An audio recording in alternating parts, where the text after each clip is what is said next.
Hello students. So today we are going to start with very important topic of English language, and rather I can say that is the very first important topic of English language, that is nouns. That is the basic topic with which we are going to start. Nouns.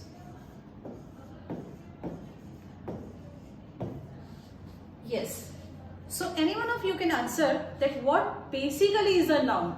That is a definition which you have already done from class 1, 2 or 3 you can say. So nouns, you are very much aware of that what basically a noun is. Basically we can say that nouns are the naming words. We can say the nouns are the naming words. जिसको आप लोग हिंदी या पंजाबी में भी अगर हम लोग बात करें तो वहां भी ये बोला जाता है कि जो नाम दे सकते हैं, that naming words we call that nouns. और इसके अलावा अगर हम इसकी बेसिक डेफिनेशन की बात करें, so that is noun is a name of person, place, animal or thing. Person, place, animal or thing. So you can say that is the basic definition of noun. What basically a noun is. तो अगर इसकी examples की बात करें तो उसमें आप लोग ये चारों जो कैटेगरीज है, that is person, place, animal या थिंग, इन चारों की कोई भी एग्जांपल आप ले सकते हो. जैसे अगर पर्सन कैटेगरी में से हमें कोई नाम देना हो, दैट इज नाउन की एग्जांपल देनी हो, सो you can say Rahul. You can right any name. You can write Rahul, Modi, Shah Rukh Khan, Katrina Kaif. Any name you can write. That is example of person. After that place, you can say Patiala, Delhi, Mumbai, or any place you want to write. Animal, that is name of animal. Sheep, deer, lion, tiger, any type, any name of animal. And next is thing, that table, chair, phone, even this pen. All these are examples of noun. Because why? Because आप इन सब चीजों को नाम दे सकते हो. If I show you like this, you will always say कि ma'am this is pen. तो जिस चीज को नाम दे सकते हो, you will say that is a noun. ये तो बहुत बेसिक सी डेफिनेशन है जो आप लोग क्लास 2 या 3 से करते आ रहे हैं. अब चलते हैं आगे इनकी टाइप्स पे. Moving forward, let's come to the kind or types of noun. Kinds of noun. But before that, उससे पहले आप लोगों को इतना भी पता होना चाहिए कि नाउन की यूजेज कहाँ पे है. बेसिकली आप नाउन को यूज कहाँ पे करते हो, नाउन की पहचान कैसे करते हो, नाउन की पहचान कैसे की जा सकती है. आप लोगों को एक छोटी सी बात हमेशा क्लियर होनी चाहिए कि जहां पे भी नाउन आएगा उसके आगे हमेशा ज्यादातर आर्टिकल दिया ही दिया जाएगा. Articles are used before nouns, लेकिन इसमें भी कुछ exceptions है. Where you are going to give articles and where you can't give articles, we'll explain that in detail. But फिलहाल के लिए articles are given before nouns. Plus अगर इसके singular या plural की बात करें तो बहुत easy है उस चीज को predict करना. जैसे मैं लिखूंगी यहाँ पे boy, obviously that is a noun.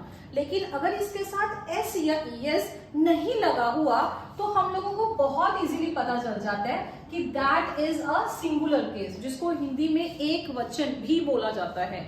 Boy, that is singular. इसी का अगर प्लूरल बनाना हो तो that is boys, that is a plural case. Plural means बहुवचन. ये आप लोग बचपन से हम लोग ये डिस्कस करते आ रहे हैं कि एक वचन, बहुवचन. तो नाउन को अगर हम सिंगुलर से प्लूरल बनाएंगे, you can add S, ES और आईईएस. ये बहुत बेसिक सी बातें हैं जो हम लोग शुरुआत से करते आ रहे हैं. एस, ईएस या आईईएस लगाने से जो नाउन सिंगुलर है वो चेंज किस में हो जाएगा, into the plural case. All this information is in general. After that हम लोग डिस्कस क्या करने वाले थे, about the kinds of noun, जिसको काइंड्स बोल सकते हैं या टाइप्स बोल सकते हैं, one and the same thing. So सबसे पहले अगर इसकी टाइप की बात करेंगे, so obviously that is proper noun. Proper noun, in total there are 5 types of noun. I am going to write all 5. Proper noun, common noun, then is collective noun, collective noun. Fourth is abstract noun. Abstract noun. And last is material noun. Last is material noun. अगर broad categorization की बात करें तो you can categorize noun into these 5 categories. अब we are going to discuss all types in detail one by one. So picking up the very first, rather first और second अगर साथ में पिक करेंगे तो ज्यादा क्लैरिटी होगी. प्रॉपर नाउन, कॉमन नाउन, जिसको हम हिंदी में आम नाम या खास नाम या पंजाबी में उसको बोला जाता है. तो आई होप ये सबको क्लियर भी होगा. Proper as the name indicates, किसी चीज को पर्टिकुलेट कर देना, प्रॉपर बताना, स्पेसिफिक कर देना. You can use any keyword. जब आप किसी चीज को स्पेसिफाई कर दोगे सो that is your proper noun. लेकिन अगर आप किसी भी चीज के बारे में बात करोगे on the common basis, common के लिए और कॉमन वर्ड क्या होगा? Common itself is common. So common noun हमेशा कॉमन चीजों के बारे में बात करेगा जिसको आप कॉमनली दे सकते हो. बट प्रॉपर नाउन की बात करेंगे तो वो आपको प्रॉपर स्पेसिफिकली पर्टिकुलेट करना पड़ेगा. Then you are going to say that is proper noun. I am going to give some examples. Let's say यहां में मैं लिखूंगी राहुल. अब इस चीज के बारे में सबको पता होना चाहिए. अगर मैंने लिखा Rahul, Rahul is the name of boy, लेकिन हर एक लड़के का नाम राहुल नहीं हो सकता. अगर राहुल एग्जाम्पल में प्रॉपर नाउन में यूज करूंगी तो बट ऑब्वियस है in common noun I can use boy. Boy कोई भी लड़का, लेकिन राहुल जब आप उस चीज को पर्टिकुलेट कर देते हो कि that I am talking about that Rahul, you specify. जब आप स्पेसिफाई कर दोगे सो that is your proper noun. After that और एग्जाम्पल लेंगे. यहां में मैंने लिखा कॉमन नाउन में बुक. बुक मीन्स किताब, कोई भी किताब हो सकती है. लेकिन अगर मैं उसी को प्रॉपर नाउन में लिखना चाहूं, I will not write book, rather I will name that. Let's say I write Ramayana. I have written Ramayana. So मैंने उस चीज को पर्टिकुलेट कर दिया कि अब हम रामायण किताब के बारे में ही बात कर रहे हैं. लेकिन अगर जनरल बेस पे बात करें दैट इज बुक. और बहुत सारी चीजें हैं यहाँ पे. मैं थिंग्स के बारे में, किसी पेट के बारे में, एनिमल के बारे में, जब उस चीज के बारे में कॉमनली अगर आप बात करोगे that is your common noun. जब उसको स्पेसिफाई कर देंगे that is our proper noun. अब इसकी पहचान करने के कुछ एक दो ट्रिक्स हैं which I am going to give you. Number 1, proper noun they are always written in capital or uppercase. You can write they are always written in capitals or uppercase. जबकि जब आप common noun की बात करेंगे they are always written in small or lower case letters. Write down, common nouns are always written in lower case letters. This is trick number 1. अगर identification भी करनी पड़ जाए तो उसमें कोई दिक्कत नहीं होनी चाहिए. अपर केस और लोअर केस से आपको बहुत इजीली पता चल जाएगा. एग्जाम्पल पढ़ेंगे तब भी हम लोगों को पता चलेगा. जैसे I have written Rahul and I have written R capital, Ramayana R capital, boy और book both be small in lower case. So capital का case for proper noun and lower case for common noun. अब आगे चलते हैं. इसकी एक trick और है, वो भी आपको पता होनी चाहिए ताकि दोनों के बीच में अगर डिफरेंशिएशन करनी भी आ जाए तो आप लोगों को कंफ्यूजन नहीं होनी चाहिए. इसकी ट्रिक क्या है? प्रॉपर नाउन के आगे आप लोग कभी भी आर्टिकल नहीं दोगे. अभी हम लोगों ने लेक्चर स्टार्ट किया और जस्ट अभी मैंने बताया था कि आप लोग हमेशा नाउन के आगे आर्टिकल्स यूज करोगे. Yes, you will always use article, लेकिन प्रॉपर नाउन के आगे. तब भी मैंने बताया था कि exceptions are there. Proper noun के आगे you never give articles. So you can write trick number 2, you never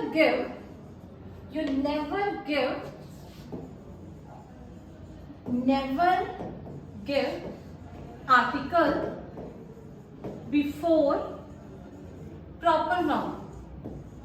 proper noun के आगे आप कभी भी आर्टिकल नहीं देंगे.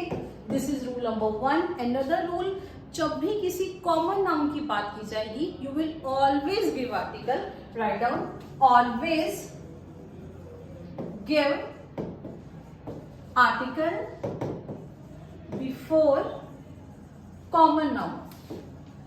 कॉमन नाउन के आगे आप हमेशा आर्टिकल्स देंगे ही देंगे. सो that is the second trick. दोनों ट्रिक्स पता हो तो दोनों का डिफरेंशिएशन करना बहुत इजी हो जाता है. Okay, moving to the third category, that is collective noun. इसको collective, as the name indicates, always try to grasp the topic by reading the name of the topic. आप इस टॉपिक को, इस काइंड का नाम पढ़ रहे हो, that is collective. Collective name से ही आप लोगों को इंडिकेशन मिलनी चाहिए कि कुछ ग्रुपिंग के बारे में बात करेंगे. So let's talk about that group. अगर कलेक्टिव है, इसका मीनिंग आप लोगों को किसी ग्रुप के बारे में बात करेंगे, किसी टीम के बारे में बात कर सकते हैं. अगर मैंने ग्रुप भी बोल दिया ना, लेकिन वो काम एक के जैसे कर रहे हैं, so that is our collective noun. You can write group, team, you can write army. There are many examples. You can write army, you can write government,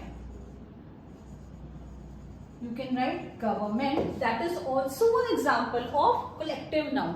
All these are examples and many more examples are there जिसमें आप लोगों को एक grouping नजर आएगी. जहां पे भी एक ग्रुपिंग नजर आएगी, you'll call that a collective noun. छोटी छोटी सी एग्जाम्पल्स हैं, इनको किसी भी ग्रुप को क्या बोला जाता है तो ये आपको बहुत अच्छे से पता होना चाहिए. जैसे एग्जाम्पल और दे रही हूँ, जब बहुत सारे आउल्स, जैसे बहुत सारे एग्जाम्पल्स हैं, a group of owls that is called as parliament. लिख लो जी, ये चीजें भी जनरल है और हम लोगों को पता हो तो बहुत ज्यादा बेटर है. अ ग्रुप ऑफ आउल्स, उल्लू जिसको बोला जाता है हिंदी में, that collection is called as, जब वो बहुत सारे हैं, इकट्ठे ग्रुप में है, you call that a parliament of owls. Fine, आगे चलते हैं. कलेक्टिव में आप लोगों को ये बहुत अच्छे से समझ में आ जाएगा कि किसी कलेक्शन या ग्रुप के बारे में बात करेंगे. लेकिन अब इसी की एक एग्जांपल बताऊंगी, उससे आप लोगों को और ज्यादा क्लैरिटी होगी. Write down, if I write, okay, let's take one example.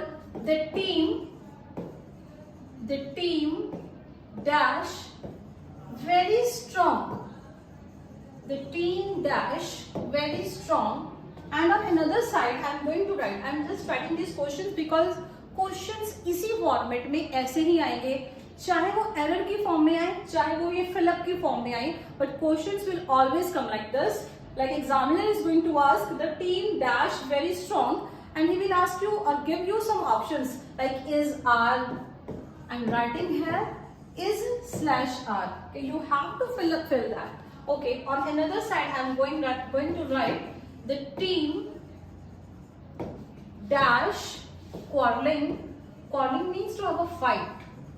Quarreling like children. जिसको बोला जाता है कि जो पूरी की पूरी टीम है वो आपस में लड़ झगड़ रही है बच्चों की तरह. Quarreling means लड़ाई झगड़ा करना. To fight like children. Okay. Apart from that, I'm writing one more example. The jury dash of 12 members.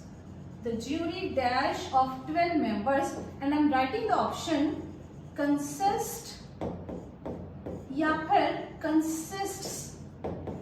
There is only one difference. I have not written S here और यहाँ पे मैंने S लिख दिया. Consist, consists. Okay. Another example. The jury dash divided in their opinion. Okay, now if you try to solve all these examples or fill-ups you can say, so उसमें देखते हैं क्या होगा.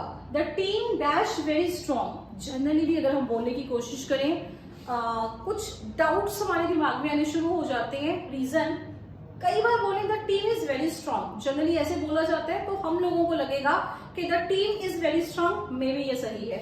लेकिन फिर हम लोग देखते हैं टीम, और इतना हम सबको पता होता है कि is and are they both are verbs. अगर वर्ब के बारे में बात करें is a singular verb and are is a plural verb. are ज्यादा के लिए यूज किया जाता है और is हमेशा सिंगुलर एक के लिए यूज किया जाता है.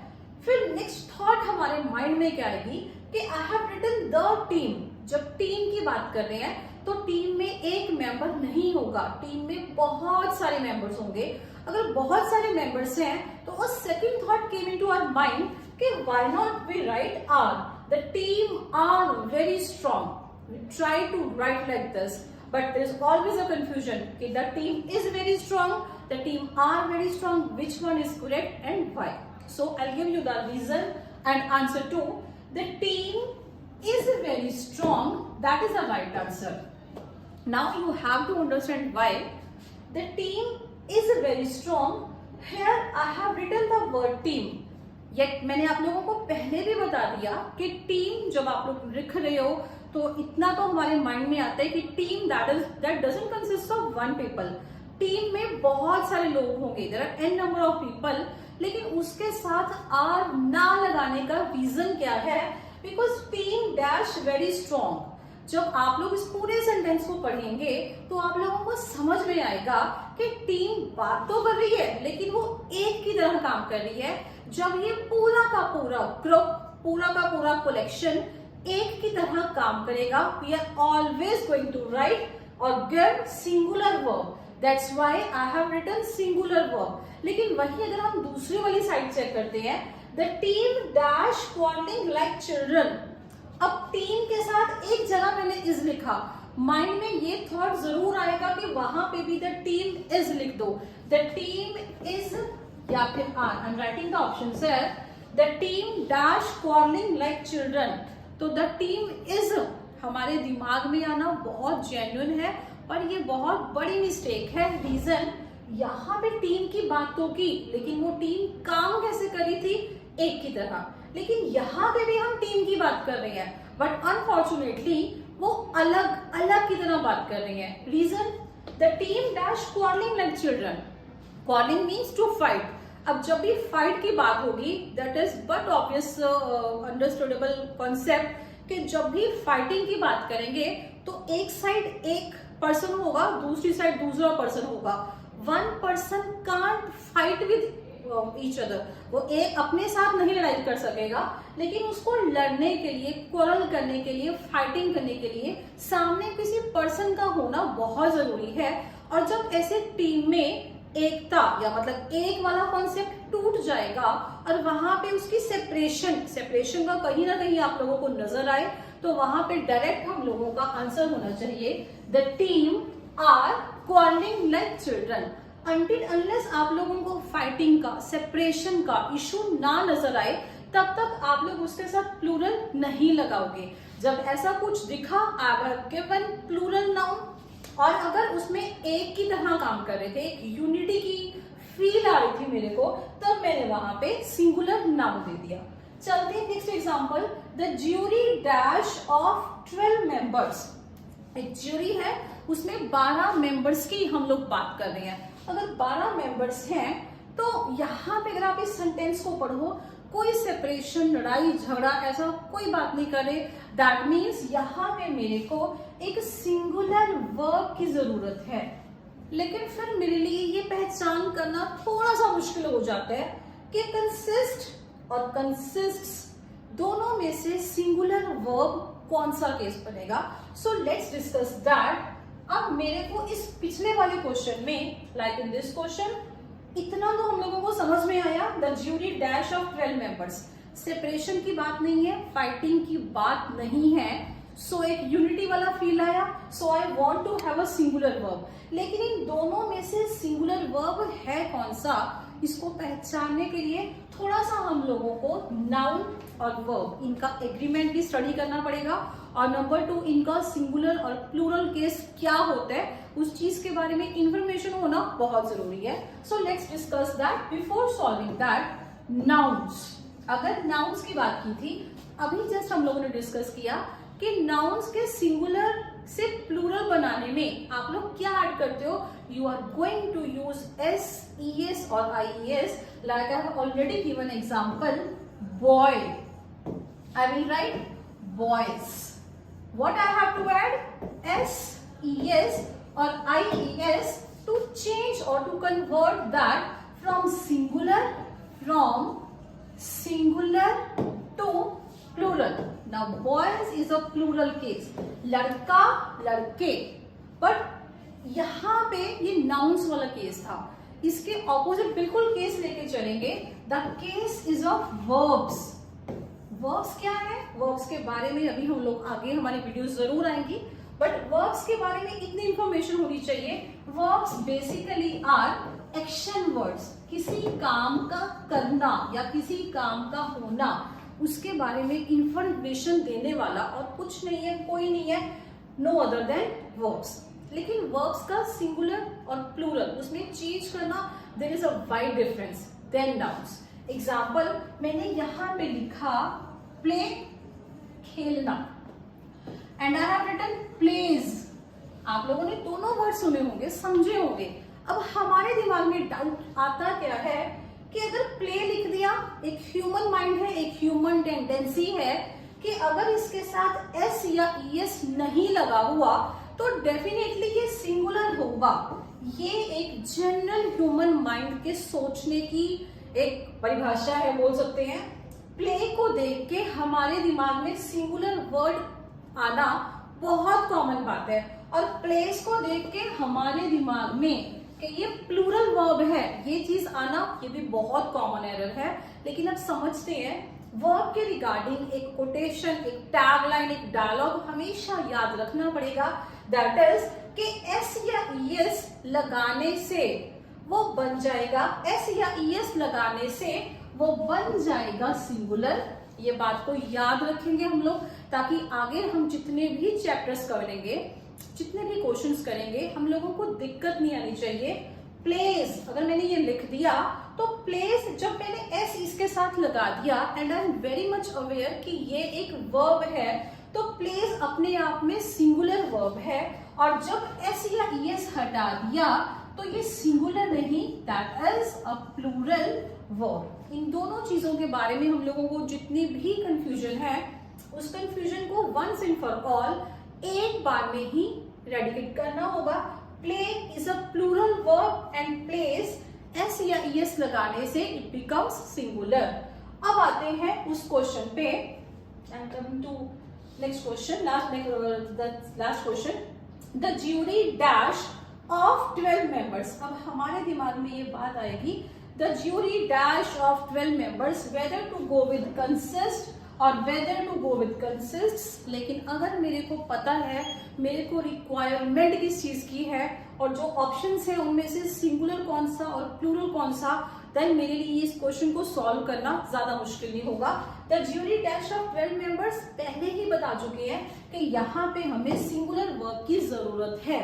चाहे हमारा दिमाग हमें ये बार बार बोलेगा कि कंसिस्ट, शायद एस नहीं लगा हुआ, इट मे बी पॉसिबल कि ये सिंगुलर हो, लेकिन अगर वर्ब और सब्जेक्ट का अग्रीमेंट बहुत अच्छे से पढ़ रखा है तो समझ में आ जाता है कि एस या ईएस लगाने से वर्ब बिकम सिंगुलर और एस या ईएस हटाने से इट बिकम प्लूरल. अगर इतनी बात हम लोगों को समझ में आ जाएगी, द ज्यूरी कंसिस्ट्स, क्योंकि अभी ये एक की तरह काम करेगा.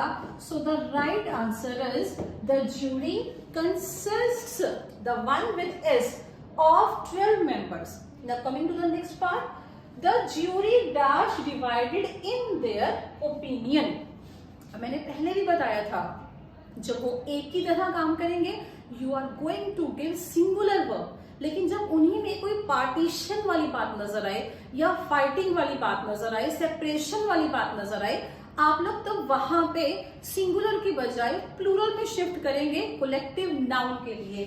ज्यूरी अपने आप में, जैसे बोला जाता है ना, jury members are there, jury अपने आप में that is a collective noun. अब इसके साथ डिवाइडेड, डिवाइडेड मतलब डिवाइड हो जाना.